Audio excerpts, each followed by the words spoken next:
it always seems like when you're looking on the outside, looking in, ooh, it looks like it's good over there. Oh, they look like they ain't got no problems over there. They don't even get in fights over there. Oh, they never argue. They never argue. Oh, she treats him like a kid. Oh, man.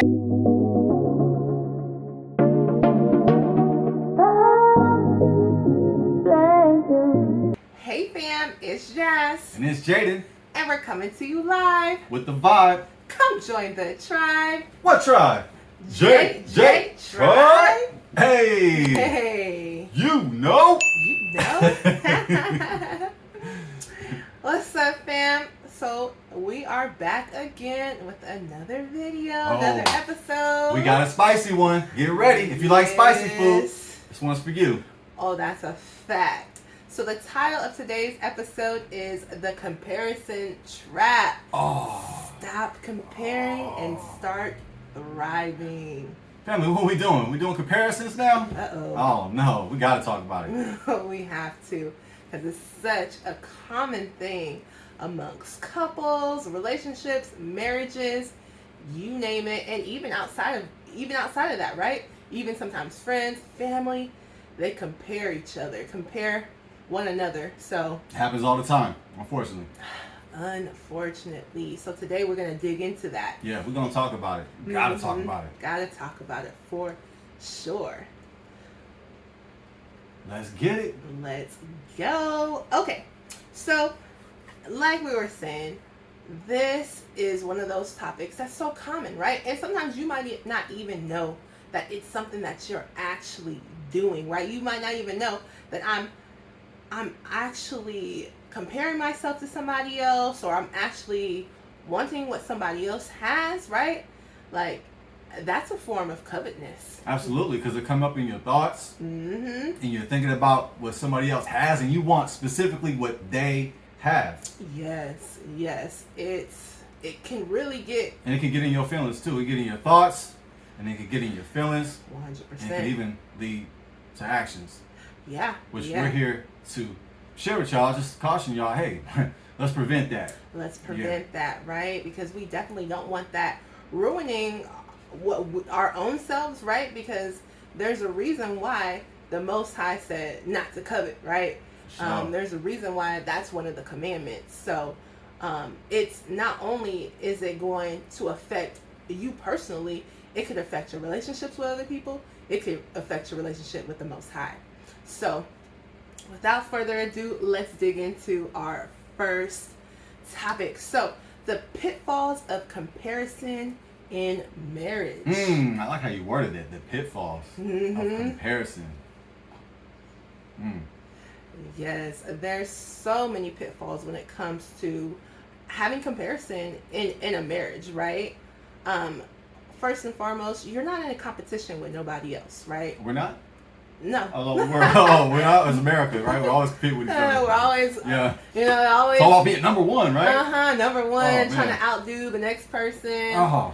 But I guess that's cool in sports. But when it comes to marriage, no, I wouldn't. That's not something I would suggest for anybody, right? To be trying to compare yourself to another relationship or what somebody else has going on, because ultimately you don't really know what that person is doing. It might look good on social media, or it might look good. They might be bragging to you about one thing or something else, but how do you know? How do you truly know what's going on in somebody else's marriage?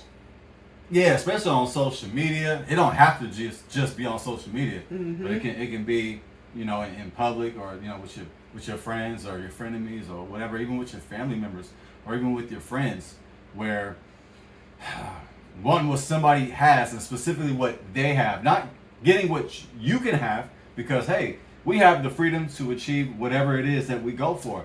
But it's just something about that man's woman that you gotta have, or that man's car that you gotta have, or whatever the object or the person that is that you're coveting.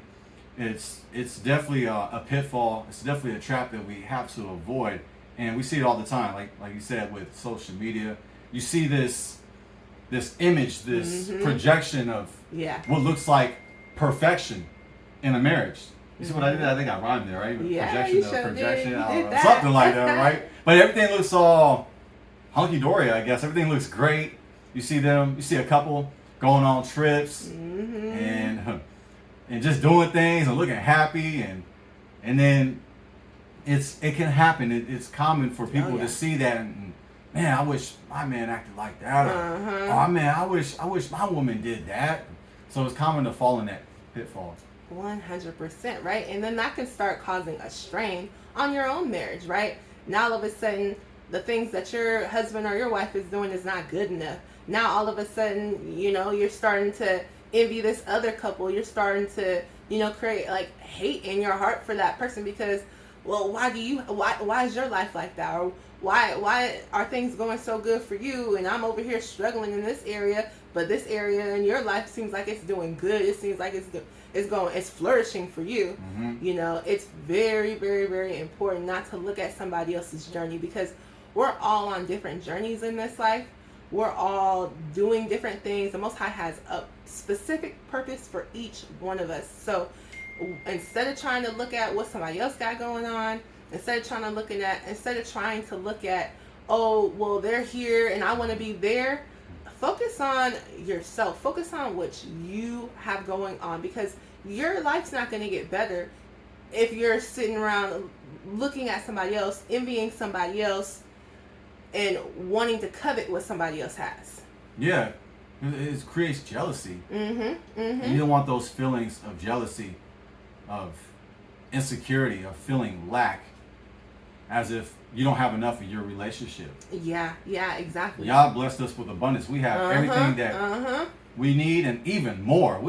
We're overflowing with blessings when we really think about and meditate 100%. on the blessings that Yah provides.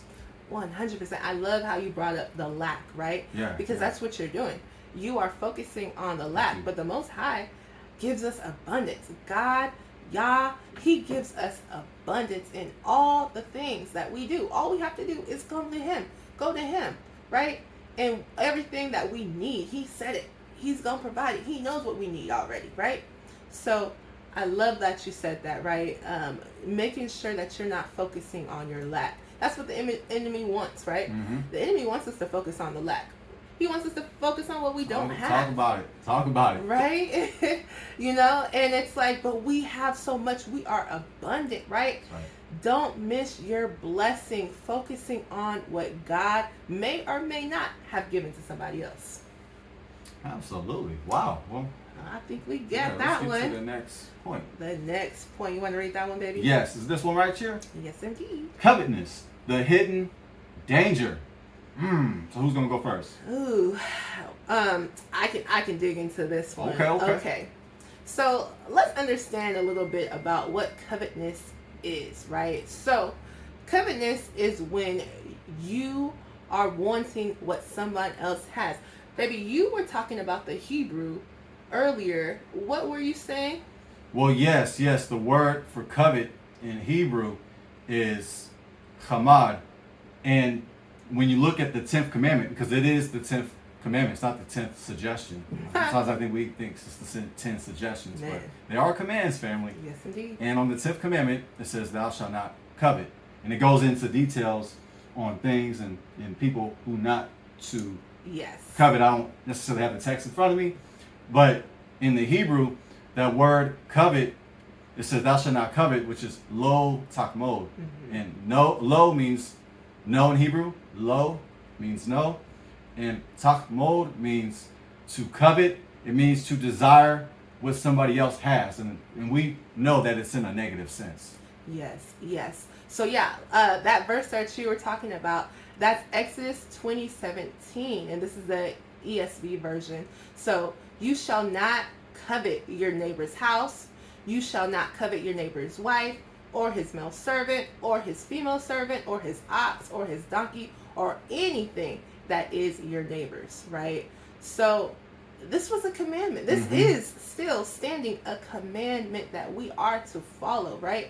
And a lot of people might not have donkeys or oxes anymore, but this could apply today in what somebody else has as far as, that house that they have, that car that they have, that wife or that husband that they have, right? That's a good point too, because that was their way of transportation. A donkey, So, yes, the ox, that was like what they probably made money from back in those days. Oh, absolutely. Yeah. Mm-hmm. So, yeah, baby. Yeah. So, let's talk a little bit about how that manifests, right? So, how does that end up messing you up, right? How does that end up causing problems, causing troubles, right? It says in James 4:1 and 2. This is the ESV version as well. Whatever version you prefer, go right ahead. Whichever version you prefer, but this is what I'm reading out of today. So y'all not reading out the King James? What's wrong with y'all? Hey, whichever, yeah, exactly. Whichever version it works for you, you know. But whatever floats your boat, whatever that means. It's one of those throwaway cliches. Yes. Everybody has a boat, but whatever floats your boat. Family. Whatever floats your boat, right? So yes, James 4:1 and 2. What causes quarrels and what causes fights among you? Is it not that your possessions are at war with you? You desire and do not have, so you murder. You covet and cannot obtain, so you. Sorry, family. So you. I'll be doing that all the time. I know I'll be losing. Listen, sometimes I just gotta follow it with. Yeah. No, okay. I read the same sentence twice. That's a fact. Okay. So you covet and cannot obtain. So you fight and you quarrel. Do not let covetousness create conflicts that are based on desires that are not rooted in what the Most High wants for your lives. Yes. So in that verse, it's talking about your want for what someone else has is causing you to quarrel, right? It's causing you to fight with somebody. It might even cause people to want to murder somebody. Yes, and those desires are coming from our flesh. Yes. For it says, we can't please the flesh. No matter how good we think it feels, there's no satisfaction in feeding the flesh. That's a fact. Yes, it's a part of our body. It's part of our, genetic makeup or whatnot, like we are humans and we're not perfect. We are to do our best and strive for perfection. Let's just give it the best that we have. But in this verse, what I see is that we are not to pursue our flesh, because when you do, you're going to be coveting what other people have. You're going to desire what other people have. You're going to desire their possessions. Yeah. Look, I'm not down for OPP. I never liked the song. I never liked the message. I'm not for other people's property. I'm not for other people's. Can I spell it out? P-U-S-S-Y. Oh, yeah. or P-E-N-I-S. Okay. Is that how you spell it? Or is it U-S? No, that's not. No, it doesn't rhyme. It rhymes with Venus. Yeah. Check me. Let me know. But OPP, no. I'm not. I didn't feel that song, and I don't feel that message. No. And basically, what James, would you read from? It was James. Yes, James 4:1 and 2. 4:1 and 2. Also cross-referenced with Exodus 20:17 is saying to not be down with OPP. Yes. With other people's possessions. Yes. I love how you make the connection with that, babe. It's a fact, right? Like, you don't want to be so stuck into what somebody else has that now you can't prosper, right? How's the Most High going to bless you when you're so busy? You're not even thankful for what He's given you thus far, right? Because the Most High has given us all things, right? If you woke up this morning, you are blessed, infinitely blessed. Absolutely. Right? You woke up this morning. That's a gift. Not everybody got to wake up to another day. Yes. And we take it for granted. Oh, we just wake up. Some of us don't even have the nerve to say, thank you, Yah. Oh, man. Yeah. Thank you, God. Yes. That's the first thing that got to come out of our mouths. Yes, right? It is such a blessing to be alive. So when we are sitting around angry, we're upset, sometimes people even want to blame the Most High for the situations that they're going through, right? But think about this. I don't have this, or I don't have that wife, or I don't have that job, or I don't have that house, or I don't have that car. You just want the flesh. You just want to feed the flesh. Yeah, feed me more. Feed me more. You'll never be satisfied. You're going to be a junkie. Never. You're going to be a trick. Be satisfied. I'm sorry, I said trick. Hey, but you're going to be a trick. Hey, it is what it is. Don't trick after your skin. Don't trick after your skin, after your flesh. Okay. I also like to say this in Hebrew. I forgot to say this. Because it says in Exodus 20:17, thou shalt not covet. Thou shalt not desire other people's possessions, other people's property, right? OPP. But the word no in Hebrew is lo. Lo. And what's fascinating is the first letter is lamed, which is like an L. And the second letter is aleph, which is like A. You put it together, moving towards God, moving towards power. So there's power in no. Yes. Depending on the context. And in this context, when we say no to covetousness, we are moving towards God. Wow. Wow. I love that. That's amazing. That's free game, family. Next time we're going to have to charge you for that. That's a fact. No, it's so true. There is power in saying no. Power in saying no to those fleshly desires, right? Yeah, we all have fleshly desires. That's natural. But the thing is we're supposed to knock those down at the rim, right? We're supposed to fly. Yep, get that out of here. Get that stuff out of here. Yep, exactly. You know what the basketball players say. Sugar honey iced tea. Sugar honey iced tea.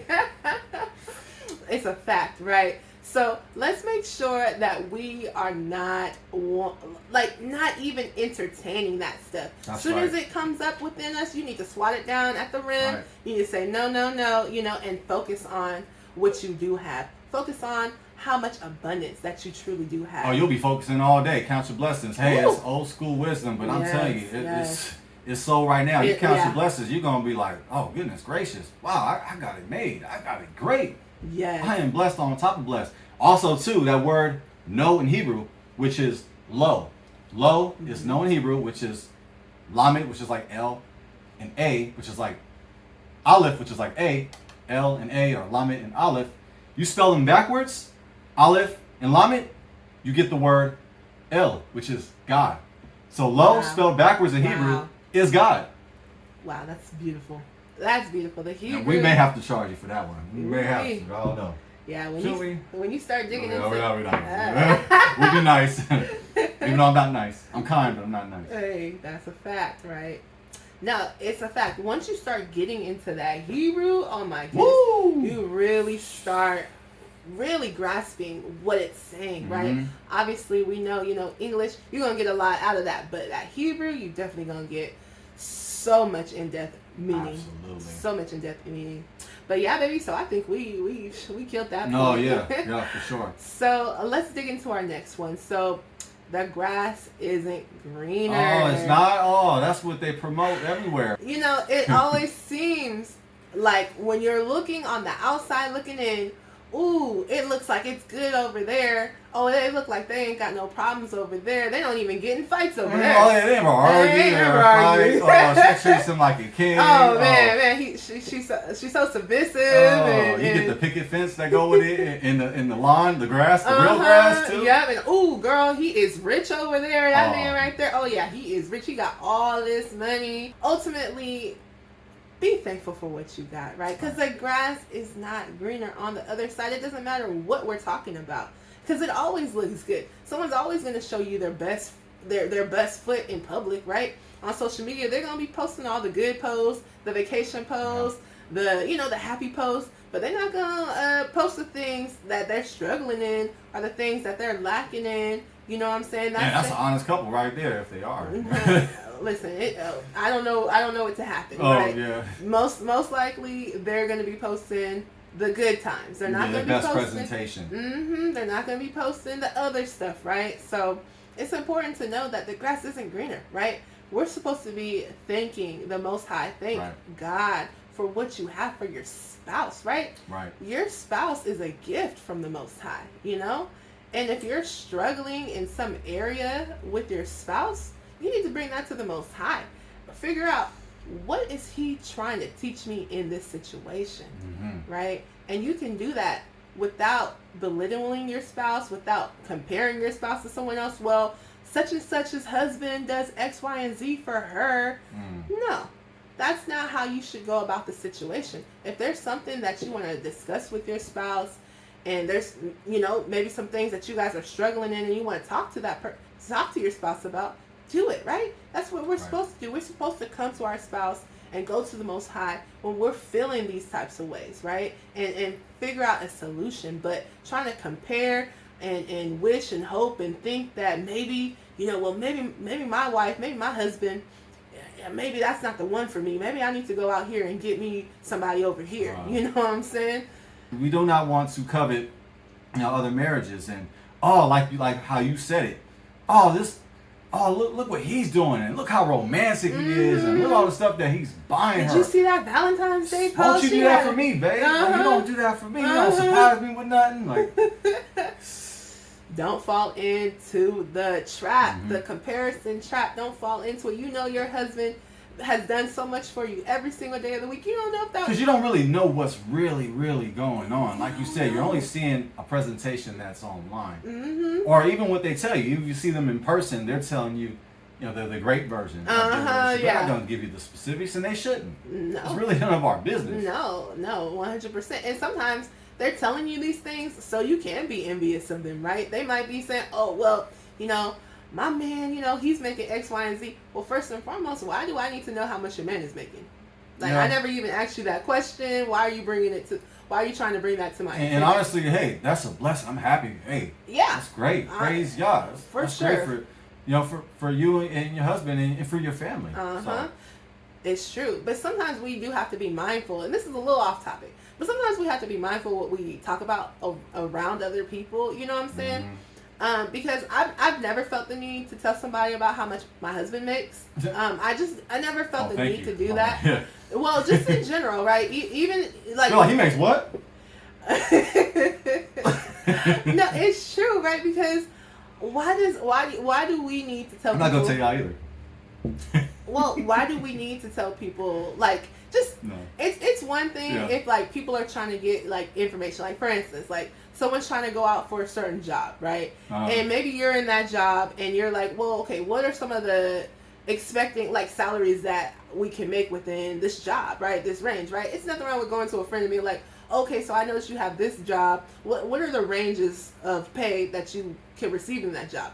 That's different than being like, ooh, I'm making such and such amount of money and and we doing good over here. It's like you kind of know that you're trying to say that so that you can feel good about yourself at the end of the day, right? And make someone else feel maybe like, you're this, big deal, So I just think it is important to be mindful. That was a little off topic, but I'm just saying,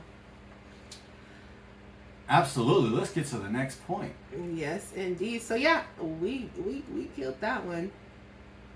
So also, guys, make sure that we're focusing on growth and not comparison, right? Because we all have different stages in life that we're supposed to be going through. The Most High has a specific plan for us, right? And sometimes we're having struggles in certain areas so that we can work on those things, right? The Most High understands that, hey, you know what? I need for them and their marriage to work on this particular area, and the only way that we're going to be able to work on that area is if we realize, oh, okay, that's a problem, right? Because usually the reason why you want to covet what somebody else has is because you feel like you're lacking in what you have, right? And so instead of feeling like, okay, I'm lacking, that's what that flesh be doing though. It makes you feeling like you lacking. It does. So instead of feeling that way, come to your spouse and talk about, so how can we get to this place where, I would like for us to be. I would like for us to be here. How can we get there, right? I like to touch up on that great point you make. Focus on growth and not comparison. When somebody covets, when they commit that sin, it can lead into murder and also can lead into adultery. Oh, yeah. We see an example, King David. David Hamelech, King David. He coveted after, was it Uzziah? I'm trying to remember his name. Bathsheba's husband. He coveted after Bathsheba. He wanted her and what her husband had. Yeah, absolutely. And like King David put him on the front line, basically set him up. Yeah. He put him in position to get killed. So basically, he contemplated the death of Bathsheba's husband. He committed murder. He did. Conspiracy of murder. He committed murder and he committed adultery. He had sex. He had intercourse with a married woman. He committed 2 sins. So that's also what covetousness can do. It can lead a person. It can cause a person to commit murder. Yeah. To commit adultery. Yeah. And also to commit stealing. Thou shalt not steal, thou shalt not murder, thou shalt not commit adultery. Mm-hmm. And also, you're lying, right? Now you're trying to hide what you done did, because King David, he was trying to hide it at first. He went and told that man to go sleep with his wife. Yeah, forgive me, family, for not recalling the name of Bathsheba. Yeah, please forgive us for that. I don't have a Bible right in front of me. Yeah, but it's true. But yeah, you're supposed to know everything. You're supposed to know the Bible backwards and forwards. Hey, sometimes you forget. Hey. Sometimes you forget, right? But yeah, he was trying to tell the husband, hey, go sleep with your wife and da-da-da-da. Uriah, right? It's Uriah. Hey. I was like, I know it sounds like Mariah. Took your boy a minute. In my head, I'm like, I know it sounds like Mariah, but I couldn't put it together, right? Yeah. Yes, Uriah, for sure. So yeah, family. Make sure that you guys are not doing these types of things, so it doesn't lead to even more dangerous path. Yeah, it can cause you to lie, it can cause you to murder, it can cause you to commit adultery, it can cause you to, what was the other one? Right, we said that, right? Steal, adultery, lie, or or to be technical, to bear false witness. Yeah. And did we say murder? I don't know. But murder. But it can lead to a variety of other sins. So. Yes, 100%. So, yeah, let's practice some practical solutions, right? These are some practical solutions for you all. So, practice gratitude, right? Be thankful for what you have. What you have is a blessing. What the Most High has already given to you is a blessing, like we touched on earlier today, right? When you're so busy focused on what you don't have, it's easy to be ungrateful. It's easy to start feeling bad about yourself, feeling miserable. That's what the enemy wants, right? He wants you to feel sorry for yourself. Feel sorry for yourself. Oh, I've been there. I know about that. Hey, me too. It's so common, right? But what if we flip that, right? And what if we just start focusing on what we do have, right? Woo. What if we just start changing our perspective on what we do have, what the Most High has blessed us with? What we do have. Another great way, effective way to practice gratitude is to look in the past. Yes. Look to the past. Look at our ancestors. Look at our ancestors who were slaves, who had to experience chattel slavery and had to overcome slavery and oppression, Jim Crow, and the fight for civil rights. Hey, we still got some problems, family, but we're making a lot of progress. So looking into the past actually helps us to appreciate what we do have. And also, too, just hearing stories, not just from our ancestors, especially here in America, because our ancestors had to go through chattel slavery. That's the worst slavery of all time. Yes. Of all time. But also, too, hearing stories from other nations and other ethnicities where they share stories of having tough times, rough times, also having to experience oppression, and not having a lot in compared to Americans, because American poverty, it's not like poverty in certain places, like places like India and it's true. It's so true. And places on the continent, on the motherland, like in Africa, places that we see in other countries. We got running water here. We got electricity. We got Wi-Fi. Yes. I mean, hey, we got the welfare, and we're not gonna get into that. The pros and cons of welfare. That's a whole nother topic. We know how to get off topic. Okay. But we have welfare, and we have a lot of advantages and privileges here. So, and so also too, just hearing stories from other ethnicities and seeing their humble beginnings, or their appreciating what they have. And some countries, it's not even like fresh water. Yeah. Like here in America, we drink spring water. Yeah. Like some places in the world don't even have spring water. Yeah. But they appreciate what they have. Yes. So it's true. And also too, traveling actually helps with that as well. Not also just looking in because I like history, as you can tell. I like studying history, looking into the past, because it helps us to go forward. But also traveling. Yeah. Oh yeah. Seeing the good Some of that, some of the ugliest, some of the places we travel. 100%. 100%. It definitely will help give you a perspective, right? Man, like, I can't wait to go back to America. Like, oh man, I really do have it good. Yeah. You know, I really do have it good. Like, remember when we went to Mexico for our honeymoon? We went to Cancun, and it was in a good part, but if you go down the block, you're on your own. Like, yeah, so it's true. Make right? you appreciate it. Make you appreciate what you do have. It's so true. So yeah, you guys, you're gonna want to practice that gratitude, because when you're practicing gratitude, you're no longer going to be focused on what you don't have, because you start realizing, like, wait a minute, I do have good things, right? I am blessed. There's so many things that the Most High gave to me, and let's be real, we didn't even deserve it. Right. Yeah. We didn't even deserve it, right? So we don't deserve anything. That's a fact, right? And we think we do. And we think we deserve it all, okay? Mm-hmm. But we have a loving and kind God, right? So He's able to do anything and everything. And we can look in the Bible, for example. We can look at Apostle Paul. I mean, he had it made. He had status. He had money. And he had a lot. And there was times where he had very little. Yeah, and he was content. He was content through the whole, through the ups and downs. Whether he had a lot or didn't have much at all. If he was in prison. Yeah. He had joy. And we have to have joy. And just meditating on what we have and thinking about what we have. And also, too, having a connection with the world around us as well. It really brings the perspective to us. It really gives a clear perspective that we are abundant. Like we are wealthy in blessings. Yes, 100%, baby. Yes. Yeah, another thing too is practicing open communication with your spouse, right?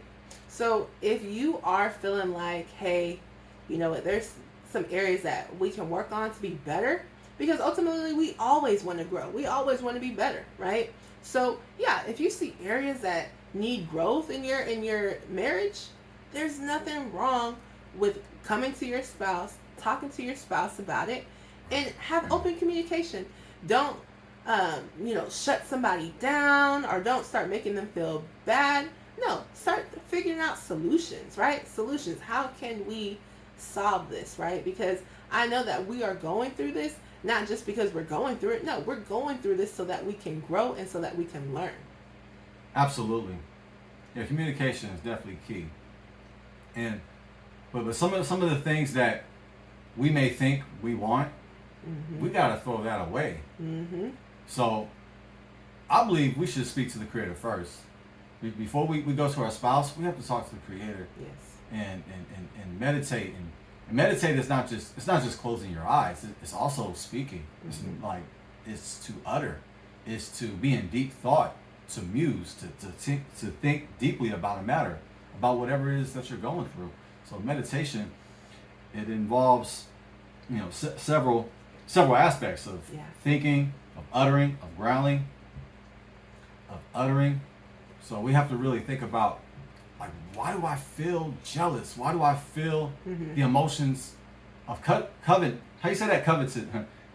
Feel the emotions of covetousness. Yep. You know what I was trying to say. Of covetousness. Like, why do I feel this way? Why do I feel insecure? Why do I feel lack? And speaking to the Creator helps. And also using Apostle Paul as an example. Also using Joseph. Yeah. Oh yeah. He was a slave in Egypt. He was in jail he did years in jail, being locked up, and still kept his faith in the Most High. And Queen Esther as well. She was an orphan. And she became the queen. So. She sure did. So if we follow a lot of stories in the Bible, we see people who have had trials, tribulations, things that they were going through, but the Most High took them out of those things, right? But they had to go through those things to get out of those things, right? When you're going through things, there's always a lesson with it, The Most High is giving it to you as a blessing. As a matter of fact, you should look at the hard things that you're going through as a blessing. It's like the scripture, one of the scriptures says, consider it all joy, right? You're supposed to consider it joy, right? And like my husband said, I agree. First and foremost, you want to talk to the Most High and try to get to the bottom of, why am I feeling this way? And maybe that means you need to limit your time on social media.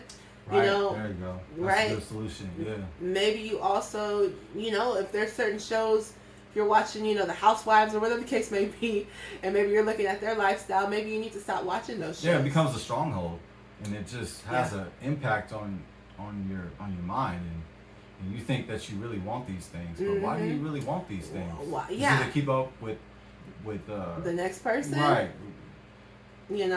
So it's true. Is it the flesh? Is it the Joneses? Like, what is it? Like, get to the bottom of it.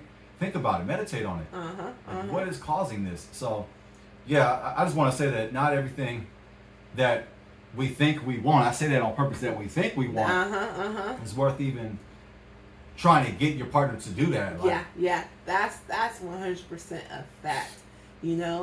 Some things that just aren't good for you. Because it can be terrible. It can be like, it's like, let's say, husband, like he's working hard, but he's not necessarily making a lot of money in his job, but if the wife, like, it's like, well, if you don't get this other job, I'm gonna leave you, or I'm just trying to give an example, or just trying to, like, you want to encourage him to make more money and you want to build each other up, but if it's like you're making this a burden on him where he has to keep up with your friend's husband's income, then it's not unhealthy. And also too, it's like, fellas, if you want your wife to, get a breast, what do they call them, breast implants or whatever, or a BBL, and it's like, because you see all these, celebrities doing that, that's unhealthy. It's like, you're coveting what other people have, but why? Like, why do you really want that? All right, fam. So let's get into the next one. Focus on growth and not comparison.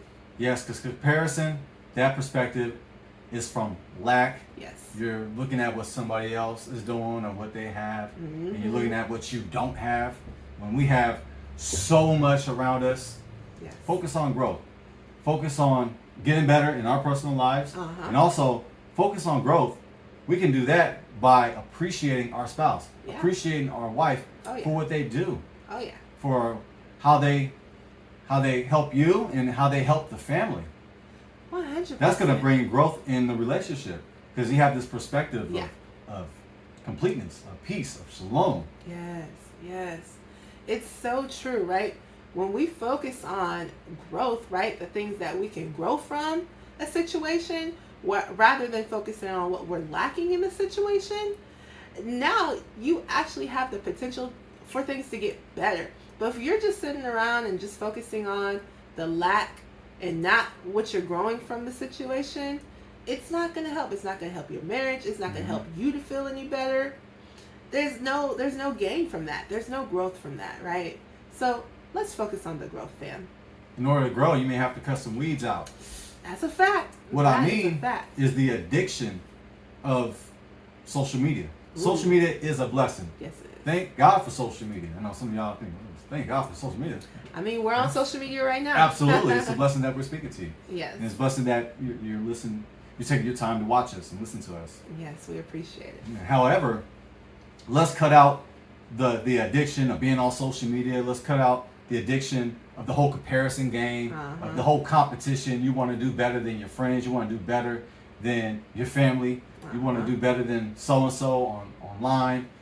Let's stop with that because it becomes a stronghold. It becomes a stronghold on our mind. It has an influence on our thoughts, our feelings, and it also causes us to do things that, we shouldn't be doing.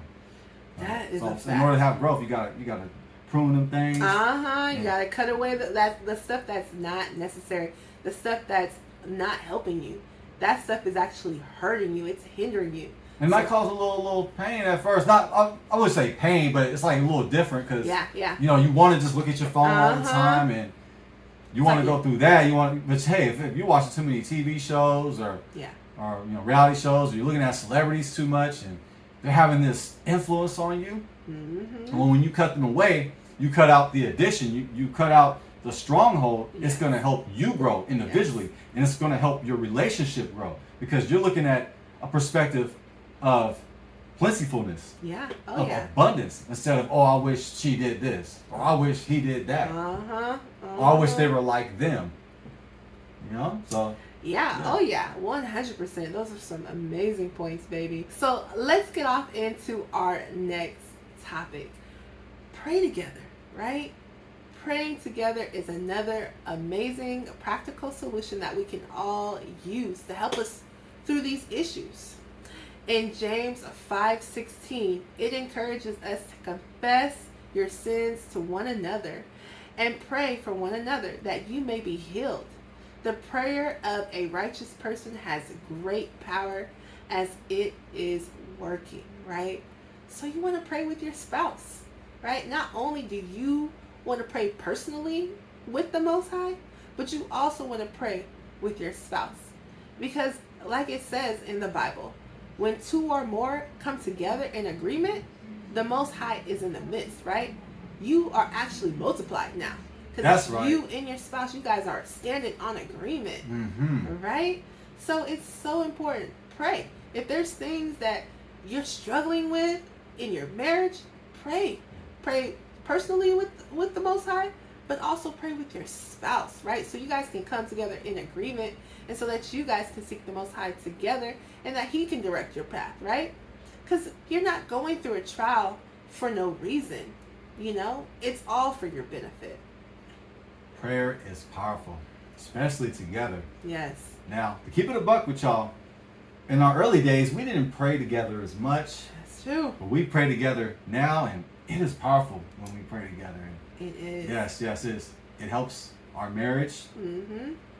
It's a blessing, family. I just really encourage that we pray together. And don't be worried about how you sound, or don't be worried about, I'm nervous, or I feel a little timid, I don't want to pray in front of my wife. No, we have to pray. Yeah. Those be the realest prayers. Those prayers where you're not focused on how good you sound. Hey, you're not going to press God with your words. No. God is the creator of heaven and earth and everything. So, let's not try to get in that trap and just trying to sound cool. But let's pray together, even if it's, if it feels a little timid, or if you feel a little embarrassed, a little awkward, maybe. Feel a little awkward. No, that's powerful. That's the power of prayer right there. That's the power, right? And let's make sure, family, that God is first over our lives, over our relationship. Yes, 100%. And over our family. 100%. Because without Him, where are we? We're nowhere, right? We're lost. So we definitely need to make sure that we have God, Yah, in our marriage, in our lives. Yes. It's so, so important. Yeah, that's a great point that you made, baby. Thank you. 100%. 100%. Well, fam, we're not going to hold you guys here all day. We're going to go ahead on and wrap it up with you guys. So, babe, are there any last points, any last recaps that you would like to state with the fam? Yes. Thou shalt not covet. Don't do it, family. Don't do it. Because when if you make that mistake and you trick after your flesh and you covet, you're going to hurt yourself. You're going to hurt somebody else's family. Back in the Bible days, you commit adultery, you covet over somebody else's wife, you got dealt with. Oh yeah. They took you out. You got killed. It's a fact. And today that goes on a lot. We see a lot of adultery going on in today's culture, if you want to call that. But let's have the fear of Yah. Let's fear Yah. Even though adultery is not punished, it's not capital punishment, or it's not punishment by death.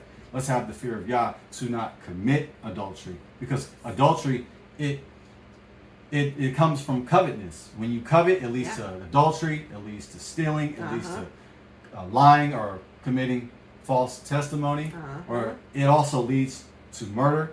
And let's learn from the examples that are in the Bible, because the Bible, we're not just to read it from a perspective of this is just the past. This happened in the past, so that was back in the day. No, this is for our practical living. This is for right now. Yeah. And the Bible speaks about the future. It has prophecy. So the Bible speaks on the past, the present, and the future. Let's look at the examples of King David. For he had to go through consequences for committing covetousness. Also, let's learn from the Israelites. For it was God, it was Yah, who brought the children of Israel out of bondage in Egypt, right? Yeah. Oh, yeah. And they ended up in the wilderness for 40 years. It was an 11-day journey, but they were there for 11 years. And they had the nerve. The Israelites had the nerve to complain about, oh, I wish we went back to Egypt. Oh, I'm getting tired of eating this nasty manna. I miss that. I miss that chicken. I miss that watermelon. you know. Sounds familiar. Chicken and watermelon sounds familiar, right? But yes, the children of Israel, they missed that chicken and that watermelon, or that quail and that watermelon, and them spices with the onions, and you know we like some seasoning. They missed all the stuff they had when they were in bondage. So let's learn from that example. And also too, we also have to remember that they got dealt with, they got punished. Oh yeah. And that a whole generation of men did not even make it to the promised land. They had to get wiped out. Mm-hmm. There's a verse where they was eating the quail and it got stuck between their teeth. Do you remember that? Like they eating the quail and then they got smoted. They got struck. So let's learn from the examples that are in the Bible, so that we do not repeat those same mistakes. And hey, we're human. We need to be reminded over and over and over and over again. Sure so do. yeah, let's continue to look into our word, to guide our lives, to bless our lives. And when we do that, we will be so joyful with the abundance that we have in our marriage. And baby, I like to say that you're perfect, but I mean you like almost there, like you like right there with it though. Like baby, you are like near perfect. You are too. I prayed for you. You was my prayer. I prayed for a spouse. I prayed for a wife, and Yah blessed me with you, baby. Oh, thank you, baby. So yes, my dream, my prayer, it came true. Mine did as well. Oh, and family. Hey, if you're single, keep praying. Praying is powerful, and just keep being faithful to God, and focus on your growth. Yes. Focus on getting better, on progress, and also having the perspective of plentifulness, the perspective of abundance. And yes, you ain't got nothing to worry about. You ain't got to worry about what somebody else has, because Yah has so much for you. 100%. Go and possess it, whatever that is for the calling that God gives you. For the things that you like, because there's nothing wrong with having nice things. Nothing at all. He gave you those desires. Right. Prepare and possess. Prepare, go, possess. Yes. Prepare and possess. Not covet. Yeah, not covet what somebody else has. Yeah, absolutely. But what the Most High has for you. 100%. And like you were saying with the Israelites, right? There's so much that we can get out of those stories. Yeah, they were written a long time ago, but guess what? What happened back then is still happening right here, for sure, right now. Like this, full circle. Full circle, right? But we're supposed to learn from that, right? So with the Israelites, when they came out of Egypt, first off, the Most High brought them out of bondage, brought them out of slavery, That's right? That's right. And they had the nerve to just be complaining about the food. Listen, it sounds familiar. They're not. We be doing the same thing right here, right now. Oh, well, I just wish, my boss this, my life this, da-da-da. Have you took time out today to thank the Most High for all that He has already given you? He has given us so much, and when we focus on those things, we don't got time to complain.